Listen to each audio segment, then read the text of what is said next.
ایک بادشاہ نے اپنا بیٹا ایک معلم کے سپرد کیا اور کہا کہ اس کی ایسی تربیت کر جیسے اپنے حقیقی بیٹے کی کرتا ہے۔ معلم نے کئی برس نہایت دھیان سے اس کی تربیت کی، لیکن شہزادے پر کچھ اثر نہ ہوا اور وہ کورے کا کورا رہا۔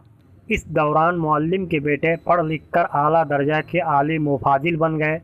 بادشاہ نے معلم سے باز پرس کی اور غصہ ہو کر کہا کہ تو نے وعدہ خلافی کی ہے اور شرط وفا نہیں بجا لایا۔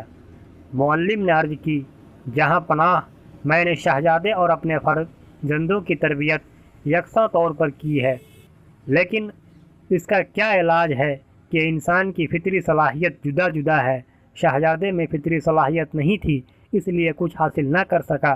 میرے بچوں میں فطری صلاحیت تھی، وہ کہیں سے کہیں جا پہنچے۔ سونا چاندی پتھر سے نکلتا ہے، لیکن ہر پتھر سے سونا چاندی نہیں نکلتا۔